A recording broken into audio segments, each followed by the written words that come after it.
Polynucleotides. हम बात करेंगे स्ट्रक्चर ऑफ न्यूक्लिक एसिड का, और न्यूक्लिक एसिड जो है ये पॉलीन्यूक्लियोटाइड्स है ना। इसी पर आज का वीडियो है। Nucleic acid, structure of nucleic acid. तो न्यूक्लिक एसिड्स का स्ट्रक्चर है, तो nucleic acid is polynucleotides. Nucleic acid is polynucleotides. जो न्यूक्लिक एसिड है ये पॉलीन्यूक्लियोटाइड्स है, पॉलीन्यूक्लियोटाइड्स। ये पॉलीन्यूक्लियोटाइड्स जो होगा ये दो तरह का होगा। Polynucleotides are two types.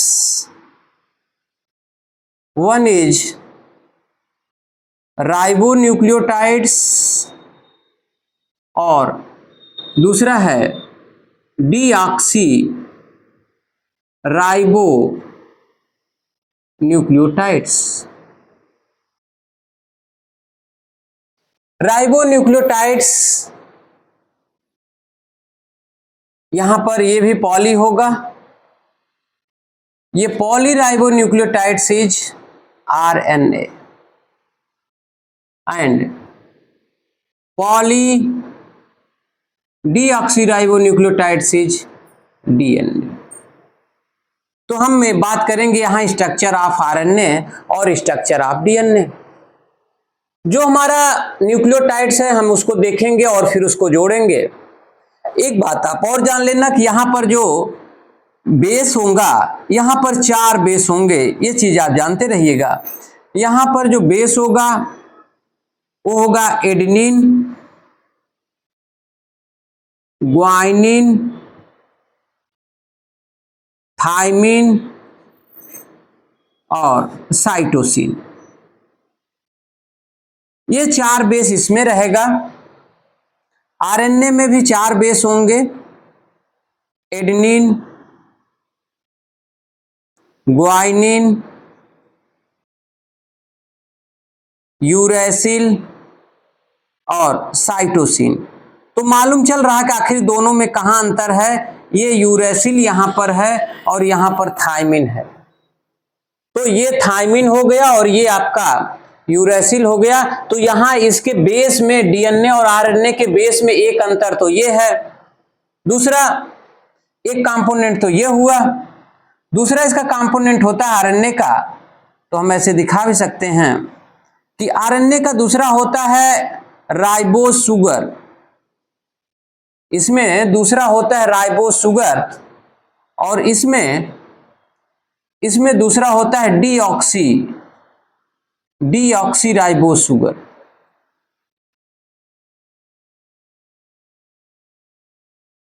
तो ये राइबोस शुगर मिलेगा और ये आपके बेस मिलेंगे। ये बेस है, ये शुगर है, ये मिलेंगे तो न्यूक्लियोसाइड बनाएगा। और जब इसी में फास्फेट ग्रुप मिल जाएगा तो ये न्यूक्लियोटाइड बना देगा। यहां भी फास्फेट ग्रुप जुड़ जाएगा तो भी आपका न्यूक्लियोटाइड बना देगा। तो इसका मतलब हम ये भी लिख सकते हैं इसको दूसरे शब्दों में कि जब हम इसकी हाइड्रोलिसिस करते हैं आरएनए और डीएनए का, तो ये अपने कंपोनेंटों में टूट जाता है। तो कंपोनेंट क्या होते हैं, तो बेस होता है, पेंटोज शुगर होगा और फास्फोरिक एसिड होगा। तो इसको चाहे तो हम दूसरे शब्दों में कर सकते हैं कि DNA and RNA on the hydrolysis gives the following components. तो क्या कंपोनेंट्स होगा, देखिएगा बनाते हैं इसको। जो इसके न्यूक्लियोटाइड्स होंगे उसको बनाते हैं और इसको हम दूसरे शब्दों में लिखते हैं। तो on hydrolysis nucleic acid DNA and RNA gives following components. क्या क्या होगा, यहां पर हम ले लेते हैं बेसेज हो गया, शुगर हो गया और ग्रुप हो गया। और वो भी कौन सा ग्रुप है हमारा, फास्फेट ग्रुप है। तो मान लेते हैं हम एडिनोसिन ले लेते हैं। क्या लेते हैं, एडिनोसिन। तो एडिनोसिन में होगा एडेनिन, बेस क्या होगा, ये हमारा एडेनिन होगा। एडेनिन बेस क्या होगा, एडेनिन किसमें, जो आप ले रहे हैं एडिनोसिन। तो न्यूक्लियोटाइड क्या ले रहे हैं आप? न्यूक्लियोटाइड ले रहे हैं जो किस में पाया जा रहा है? आरएनए में मान लेते हैं, हम आरएनए का लेते हैं या डीएनए का ही, चलिए पहले डीएनए का लेते हैं। तो एडिनोसिन होगा तो एडेनिन होगा, आरएनए लेंगे तो पहले ऑक्सिस कर लेंगे ना, आरएनए। तो यहां होगा राइबोज शुगर होगा, राइबोज शुगर होगा, और यहां पर फास्फोरिक एसिड होगा, फास्फोरिक एसिड। तो आरएनए की जब हम हाइड्रोलिसिस करते हैं और आरएनए में मान लीजिए हम जो न्यूक्लियोटाइड ले रहे हैं आरएनए का, वो ले रहे हैं एडिनोसिन। तो एडिनोसिन में जो बेस होगा एडेनिन। अभी इसका सबका स्ट्रक्चर हम बनाएंगे, इसके पहले के वीडियो में हमने बनाया भी है, दोबारा से हम आपको इसमें करते हुए जोड़ के दिखाएंगे। दूसरा ले लेते हैं ग्वाइनोसिन, ग्वाइनोसिन ले लेंगे तो यहां हो जाएगा ग्वाइनिन, यहां पर होगा राइबोज शुगर, और यहां पर होगा फास्फोरिक एसिड। ऐसे ही ये तो एडेनिन ग्वाइनिन हो गए हमारे, ये क्या हुए हमारे? ये हुए हमारे एडेनिन के अंतर्गत, प्यूरिन के अंतर्गत। पिरिमिडिन के अंतर्गत क्या होगा? यहां पर साइटिडीन, साइटोसिन रहेगा, थाइमिडीन, यूरिडीन, यूरिडीन, ये तो आरएनए में पाया जाएगा। तो यहां क्या हो जाएगा फिर? साइटोसिन हो जाएगा, बेस क्या होगा साइटिडीन में, यहां पर राइबोज शुगर होगा, यहां पर फास्फोरिक एसिड हो, ये हो गया। यूरिडीन में है यूरेसिल, यूरिडीन में क्या होगा? यूरिडीन में हो जाएगा यूरेसिल, यूरेसिल, राइबोज और फास्फोरिक एसिड।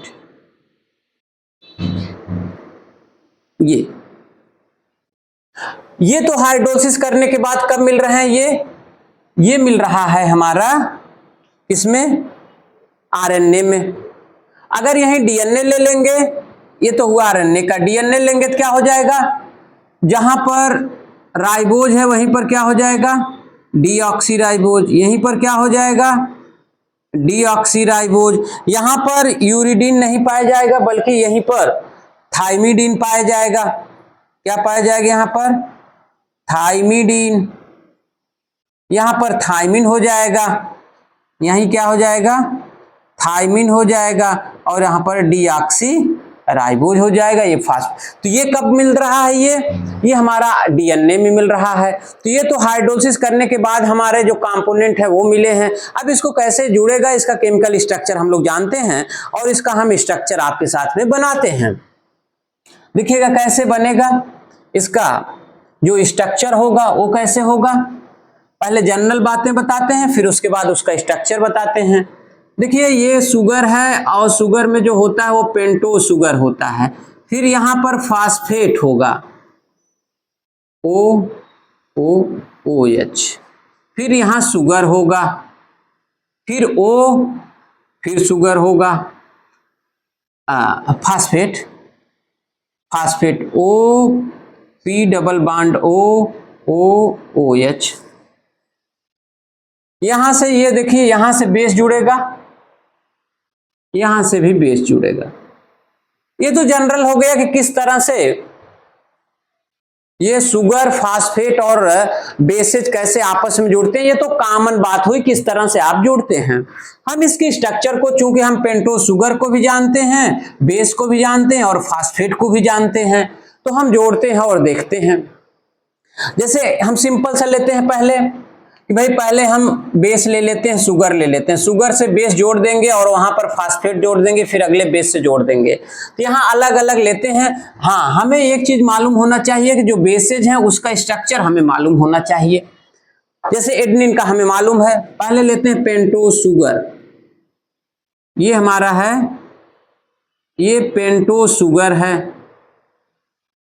ये 1 2 3 4, तो यहां देखिएगा ये एक नंबर से यहां से बेस जुड़ता है, अभी जोड़ेंगे हम। यहां पर CH2O P double bond OH P अगले शुगर से जाके जुड़ जाएगा। यहां पर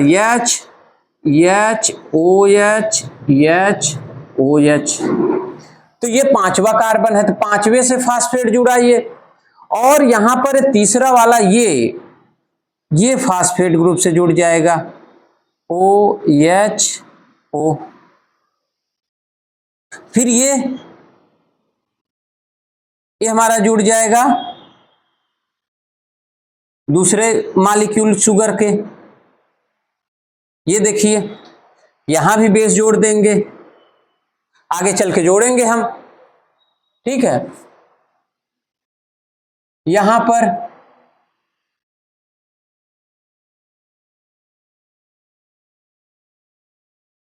ये 4, ये CH2, यहां O ऊपर जुड़ता जाएगा, यहां पर जुड़ जाएगा बेस, ये देखिए, ठीक है।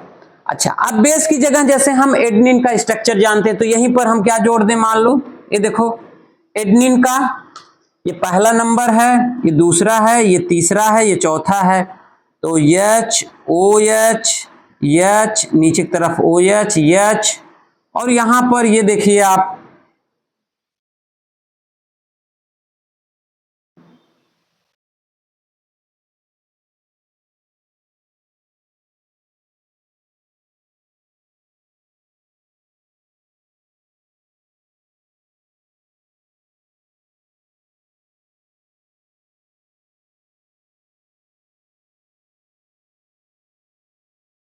अगर यहाँ NH2 जोड़ देते हैं, बेसिक प्यूरिन है, प्यूरिन में यहाँ पर NH2 जोड़ देते हैं तो एडेनिन हो गया। तो ये एडेनिन यहाँ से जुड़ गया, तो ये एडिनोसिन हो गया, ठीक है।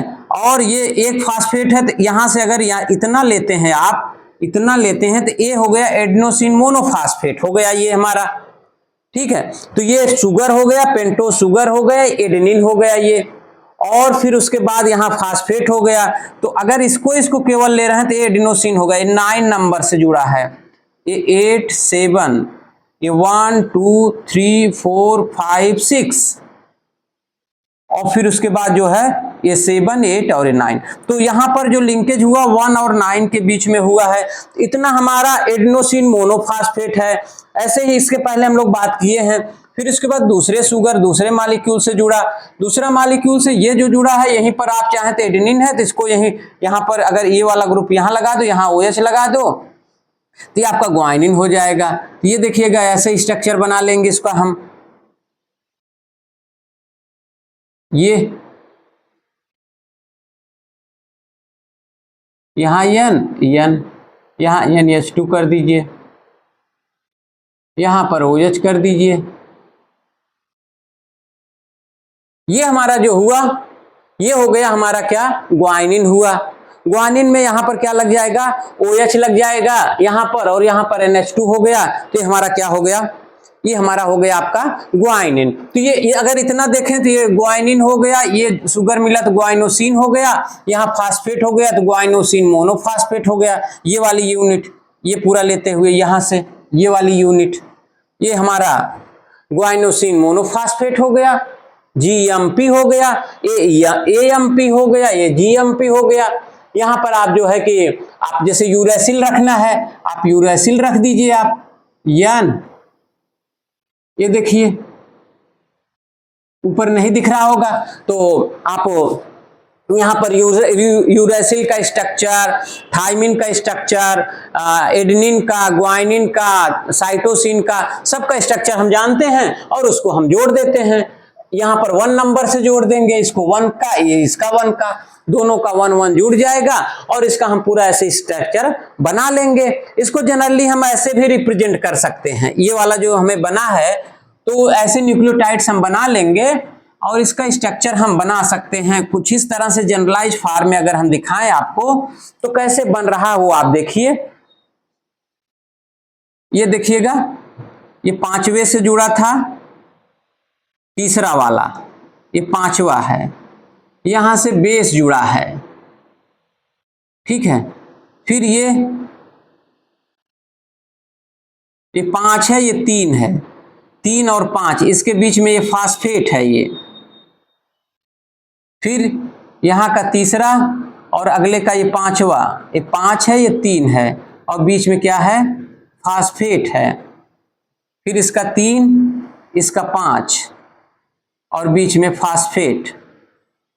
यहां पर क्या होगा, नंबर 1 से क्या जुड़ जाएगा, बेस जुड़ जाएगा। यहां से क्या जुड़ जाएगा, बेस जुड़ जाएगा। यहां पर दूसरे कार्बन से OH है, ये दूसरा कार्बन है।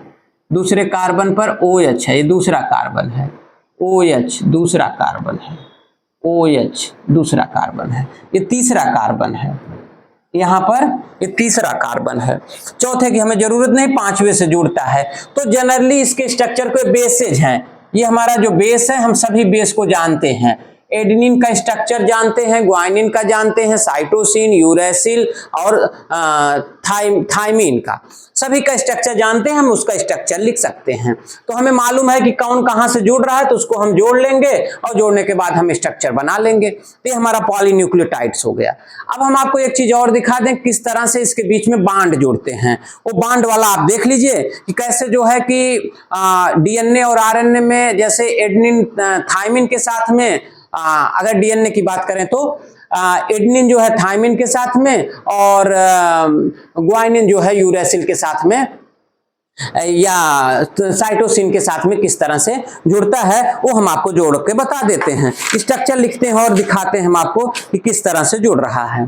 थाइमिन किसके साथ जुड़ रहा है, थाइमिन जुड़ रहा है यूरेसिल के साथ में। तो देखते हैं कैसे बनता है। थाइमिन का एडेनिन के साथ में स्ट्रक्चर बनाते हैं।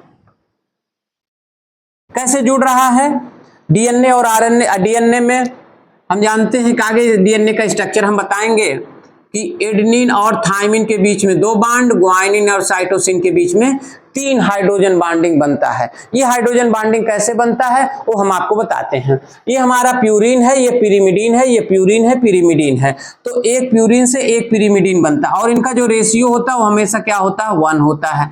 और यही चरगाव्स का नियम भी है कि जितना एडेनिन होगा उतना ही उतने के बराबर थाइमिन होगा, जितना ग्वानिन होगा उसके बराबर साइटोसिन होगा। अब इसका स्ट्रक्चर देखिए किस तरह से इसका स्ट्रक्चर बनेगा। बनाते हैं इसका स्ट्रक्चर, थाइमिन बनाते हैं और थाइमिन और एडेनिन बनाते हैं।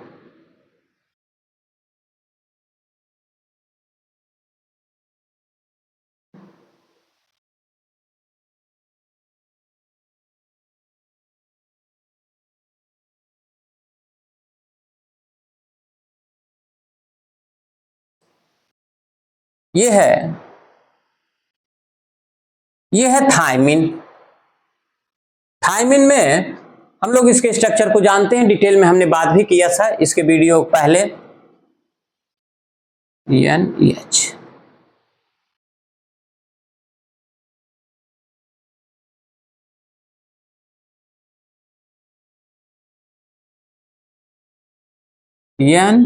N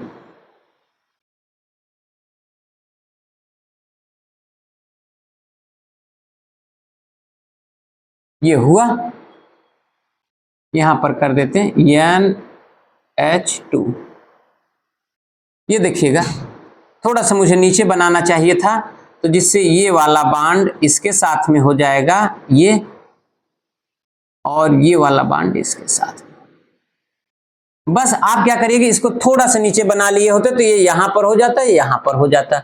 अगर यही स्ट्रक्चर थोड़ा सा हम नीचे कर दें तो यहां पर ये 2 हाइड्रोजन बांडिंग बन गया।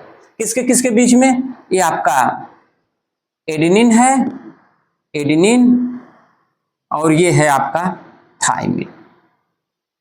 तो एडेनिन और थाइमिन के बीच में ये बांड बना। दूसरा है ग्वानिन, या हम इसको थोड़ा सा नीचे कर ही देते हैं, यहां पर लाते हैं, थोड़ा सा करते हैं नीचे, थोड़ा सुंदर लगेगा।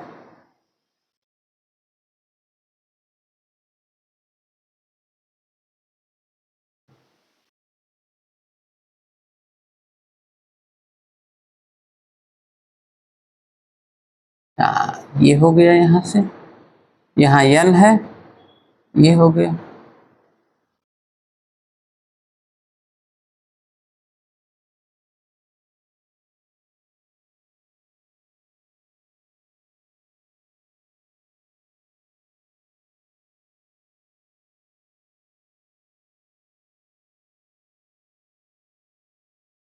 लीजिए, ये हमारा किसके किसके बीच बन गया, ये बना एडेनिन और थायमिन के बीच में डबल बॉन्ड बना। अगला है जो हमारा अब दूसरा है, यहीं पर अगर हम एक चेंजिंग कर दें, क्या चेंजिंग कर दें, यहीं पर हम ये देखिएगा,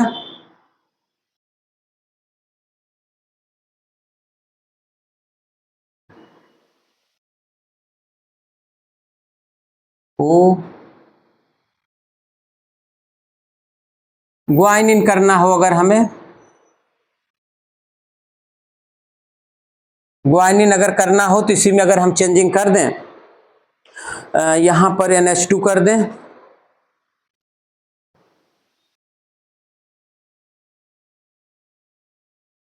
यहां पर NH2,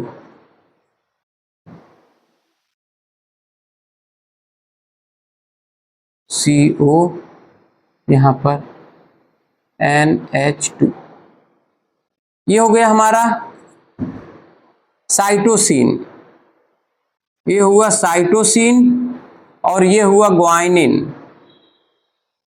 स्ट्रक्चर हमें मालूम है, ये देखिए आप, तो ग्वाइनिन और साइटोसिन के बीच में कितना बॉन्ड हो गया, G और C के बीच में कितना बॉन्ड हो गया, 3 बॉन्ड हो गया।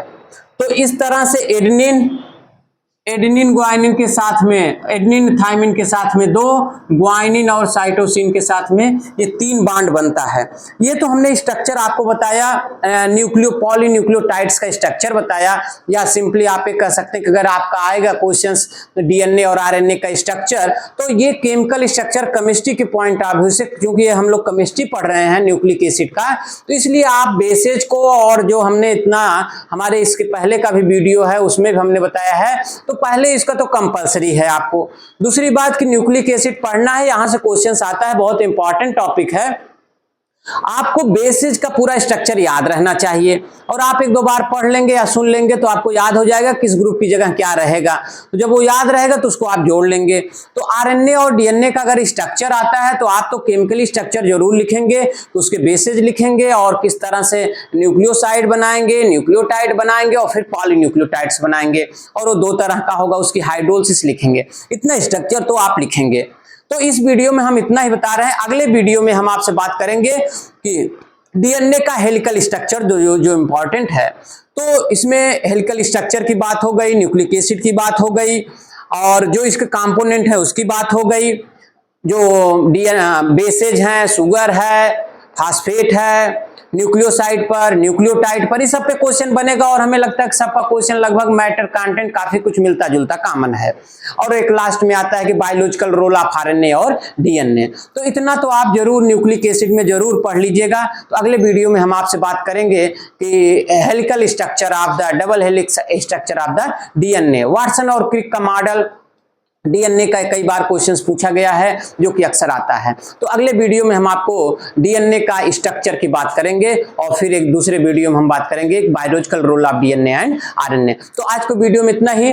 आप चैनल को लाइक कर लें, सब्सक्राइब कर लें, जिससे कि सभी वीडियो आप तक हमारा पहुंचता रहे। आज के लिए इतना ही। Thank you.